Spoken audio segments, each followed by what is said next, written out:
Les vraies voix Sud Radio, 17h-20h, Philippe Rossi. 18h32 sur Sud Radio, c'est le deuxième débat des vraies voix. Éric Zemmour qui lance un nouvel appel, écoutez. Le dernier espoir de mes adversaires est que je n'obtienne pas mes parrainages. Depuis des mois, j'ai sillonné la France et rencontré nombre d'entre vous.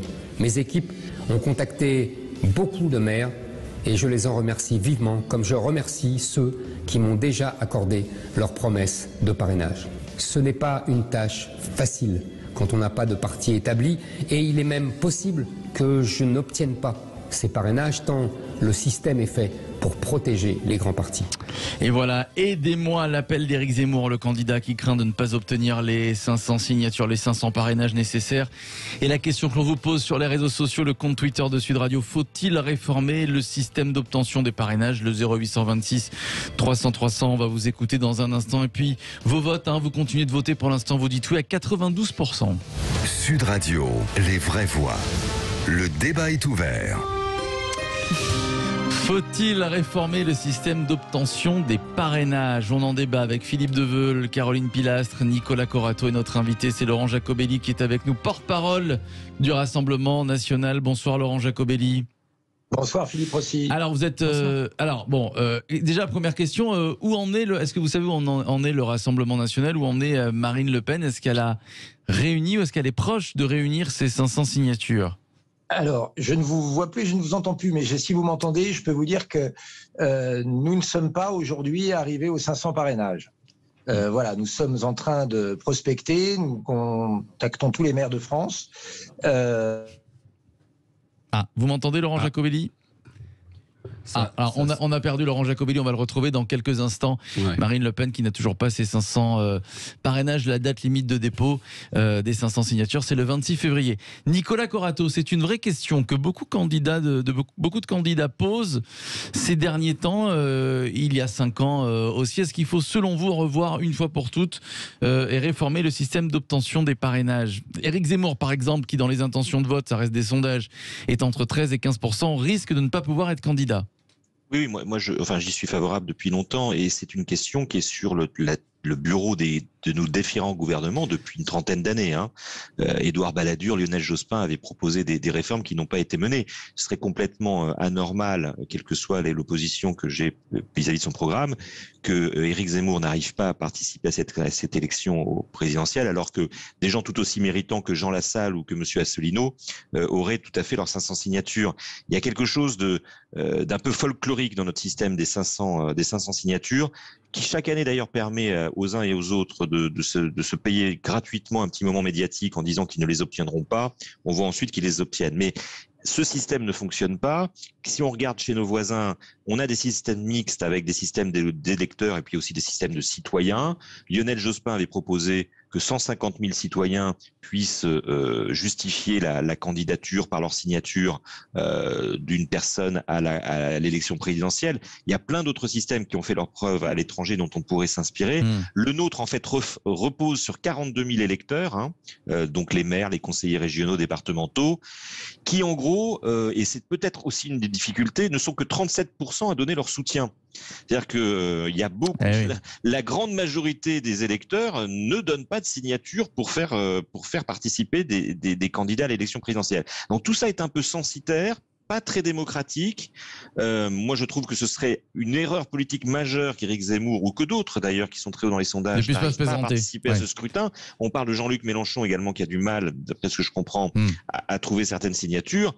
Voilà, il faut que, alors ce sera trop tard pour cette élection, on va fonctionner avec ce système sur cette élection, mais il faut qu'une fois pour toutes, on mette ça sur la table et qu'on trouve autre chose. Je rappelle qu'en 65, quand le système a été institué pour la première élection au suffrage universel, c'était 100 signatures qu'il fallait sur le même collège et non pas 500. Ouais. Alors Laurent Jacobelli est revenu. Voilà, on vous a retrouvé, Monsieur Jacobelli, porte-parole du Rassemblement national. Alors vous nous disiez il y a quelques instants que Marine Le Pen n'avait pas encore ses 500 signatures, mais ça a toujours été un problème pour le Rassemblement national de récolter les 500 parrainages, hein. Vous les obtenez toujours in extremis. C'est un vrai problème. Vous avez vraiment du mal ou certains comme vous accusent de faire un peu de communication autour de la difficulté de réunir ces 500 parrainages, Laurent Jacobelli? Alors, je peux vous en parler parce que je suis responsable de la récolte de ces parrainages pour Marine Le Pen et c'est extrêmement difficile. Ouais. Pour une raison très simple.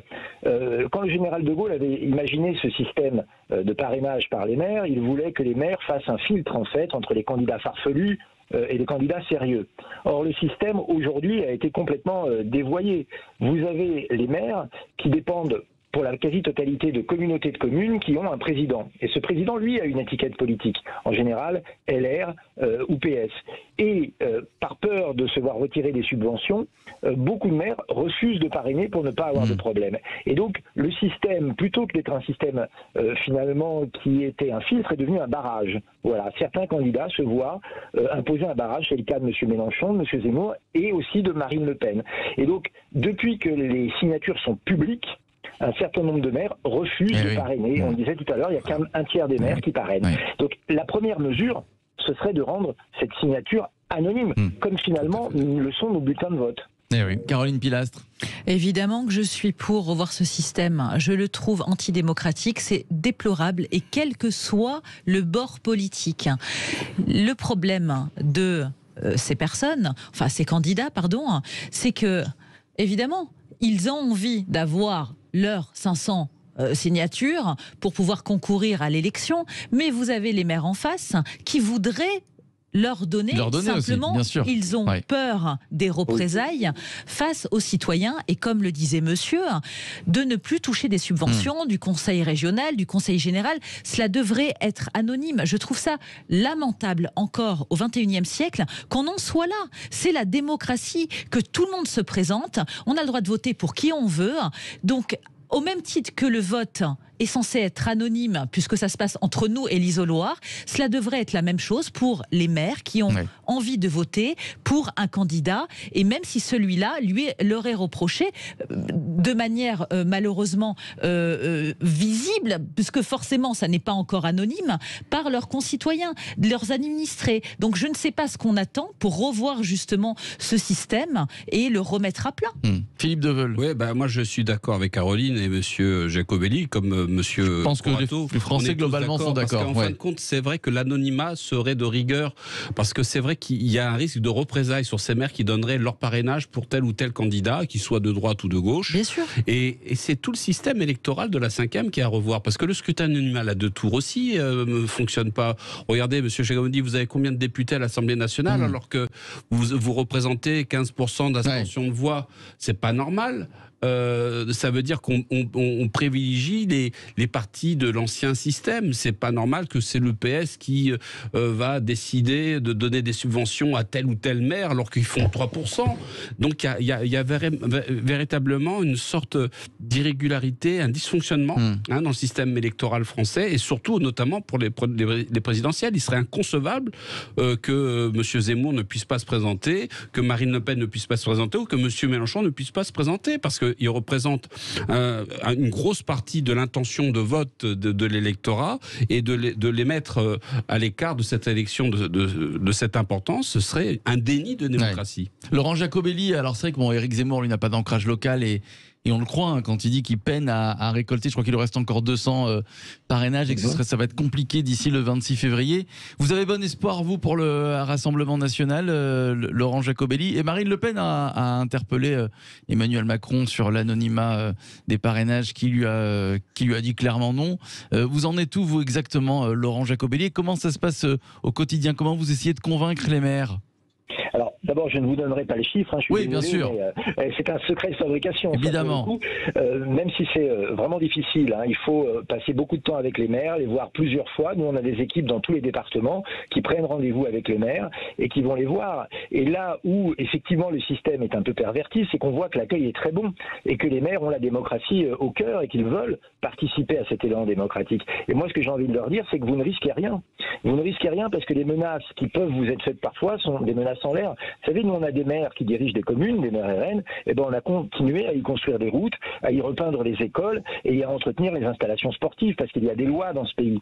Et en fait, aujourd'hui, on a un système un peu bouclé par les 3-4 partis qui dirigent depuis toujours, qui fait que Madame Hidalgo avec ses 3%, ou Monsieur Roussel avec ses 2%, qui sont tout à fait respectables, hein, c'est pas péjoratif de le dire, ont déjà leurs 500 signatures. Et donc il y a une disproportion qui n'est pas normale, il faut rétablir une plus juste démocratie. Et moi j'appelle tous les maires à faire vivre cette démocratie avec courage et sans peur, et parce qu'ils ont... Mais c'est pas seulement une histoire de subvention. Dans des communes, par exemple, socialistes, bah voilà, le maire n'a pas envie d'avoir l'image de celui qui a donné son parrainage au Rassemblement National ou à Éric Zemmour. Voilà, exactement. Détrompez-vous, nous avons un maire socialiste au moins qui nous parraine pour une bonne raison. Le parrainage, c'est pas un soutien. Je le répète, c'est un filtre. Et ce que l'on demande au maire, c'est de dire, est-ce que vous pensez que cette candidature est sérieuse et qu'elle apporte quelque chose au débat démocratique? C'est pas un soutien. Et c'est ça qu'il faut bien répéter. Et pourtant, Nicolas Corato, ça arrangerait bien les affaires d'Emmanuel Macron que Éric Zemmour ou Marine Le Pen et ses 500 parrainages. Ah, vous savez, moi, les histoires comme ça, avec des tactiques sur les parrainages, ça a toujours été une arme. Hein. Souvenez-vous, en 2002, Charles Pasqua n'avait pas pu se présenter alors qu'il en avait très très envie parce qu'il n'avait pas eu les 500 signatures. Oui, peut-être que la phase du scrutin n'aurait pas été complètement la même. Mais avec des si, on refait complètement le monde. Moi, je pense que tous les gens qui tripatouillent les histoires des parrainages s'en mordent les doigts après. Donc, je pense que l'intérêt du président de la République aujourd'hui, en tant que président de la République, c'est que l'élection présidentielle soit la plus démocratique possible et que tous les courants d'opinion y soient représentés. Il serait extrêmement dangereux pour notre République qu'une partie du débat se fasse en dehors des urnes. Ouais. Philippe Deveul, qu'est-ce que ça changerait si Marine Le Pen ou par exemple Éric Zemmour ne puissent pas se présenter à l'élection présidentielle? Je vais me répéter. Ouais. Ce serait un déni de démocratie parce que quand même, qu'on aime ou pas Éric Zemmour ou qu'on aime ou qu'on n'aime pas Marine Le Pen, il représente une masse énorme d'intentions de vote par rapport au sondage. C'est pas normal que des petits candidats comme Monsieur Asselineau ou Jean Lassalle, que j'apprécie à titre personnel, et les 500 signatures et pas des candidats qui peuvent être des rivaux, à mon avis, au deuxième tour. Voilà, ce serait scandaleux. Et alors là, je vais vous dire, la fibre de la texture de la République, de sa paix sociale, etc., est tellement fragile que là, je sais pas où on pourrait aller. Ouais. On a eu les gilets jaunes, mais alors là, il pourrait y avoir quelque chose de terrible. Ouais. Non, mais c'est sain pour la démocratie, de toute manière, d'avoir le choix, quoi qu'il en soit, et on n'a pas à faire peser ce choix sur des maires qui ont envie de voter en leur âme et conscience pour un candidat. Ça doit être anonyme, une fois de plus. Malheureusement, je ne vais pas changer à moi seule et mes petits copains non plus les institutions et la Constitution. Mais quoi qu'il en soit, en être encore là, on a l'impression que c'est un combat d'arrière-garde qui ne devrait plus avoir lieu, qu'on apprécie, comme on le disait, l'extrême gauche, l'extrême droite, quel que soit le bord politique. C'est sain. Pour la démocratie, c'est sain pour les électeurs parce que ça nous laisse le choix et c'est toute la différence entre nous et un système fasciste. Ouais. Laurent Jacobelli, quel message vous aimeriez faire passer? Vous en avez fait passer déjà pas mal aux élus, aux maires. Vous n'iriez pas de là à lancer un appel comme Éric Zemmour sur la plateforme YouTube? Bien sûr, je lance un appel. Je lance un appel parce qu'on ne peut pas imaginer que les 11 millions d'électeurs qui ont voté pour Marine Le Pen au second tour de la présidentielle en 2017 ne retrouvent pas le bulletin de vote de leur candidate. Dans quelle démocratie vivrions-nous? Déjà qu'il est difficile de se financer aujourd'hui pour une campagne, d'obtenir les parrainages. On voit bien qu'avec la crise du Covid, il risque d'être difficile de faire campagne. On ne peut pas avoir une démocratie au rabais. La démocratie, c'est vital dans notre République. Et donc, moi, j'appelle tous les maires à la faire vivre. Il faut parrainer Marine Le Pen, et même d'autres, d'ailleurs. Vous parliez de Mélenchon, voilà. Parce que cette démocratie, elle doit être vivace. Si jamais elle est amputée, si jamais les courants de pensée qui sont très importants, comme celui que je représente avec Marine Le Pen, ne peuvent pas s'exprimer, eh bien, il y a un doute, il y a un écart, il y a un fossé qui se creuse entre la politique et la population, et on voit où ça peut mener. Donc il faut très très vite que les maires jouent leur rôle, un rôle difficile, mais qui permettent à ces candidats importants, et notamment Marine Le Pen, d'être candidat. Une dernière question, Laurent Jacobelli, qui concerne l'élection présidentielle, le variant Omicron qui fait des ravages un petit peu partout dans le monde. On attend un pic mi-janvier, c'est ce que nous a annoncé le Premier ministre, et Gérald Darmanin qui aimerait rencontrer Laurent Fabius pour évoquer justement l'organisation de cette présidentielle sous le variant Omicron. Est-ce que vous avez une réelle crainte, vous, que l'élection présidentielle, par exemple, soit reportée? Est-ce que c'est envisageable aujourd'hui? C'est une option envisageable? On a vu comment la gestion de la Covid, parfois par l'angoisse et l'exagération, a joué sur les scrutins précédents, les municipales, les départementales et les régionales. Et il faudrait que le président de la République lui-même soit très clair sur les parrainages d'ailleurs, en disant aux maires qu'ils ne risquent rien à parrainer, que c'est leur rôle et qu'il les protégera. Deuxièmement, que l'élection se fera dans des conditions justes d'expression et de campagne. Et troisièmement, qu'il appelle aussi au financement. C'est-à-dire que les banques qui refusent de financer, alors que certains candidats comme le nôtre par exemple, mais d'autres, ont toutes leurs garanties, ce n'est plus possible. La démocratie, c'est pas un joujou. La démocratie, c'est vital. Voilà. Tiens, en quelques secondes, elle se pose cette question du report de l'élection présidentielle. Bien sûr, concernant le financement, justement, il y a le cas de M. Zemmour.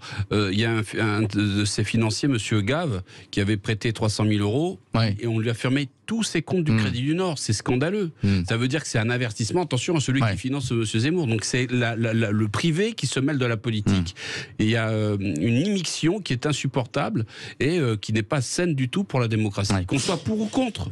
C'est la fin de notre débat. Merci Laurent Jacobelli, porte-parole du Rassemblement National. Faut-il revoir le système d'obtention des parrainages? Vous dites oui à 92% sur le compte Twitter de Sud Radio. Dans un instant, direction le marché de Noël de Bagnols-sur-Cèze-Désert où les commerçants tirent un petit peu la langue. Clément Barguin nous raconte tout ça dans quelques instants. Restez avec nous.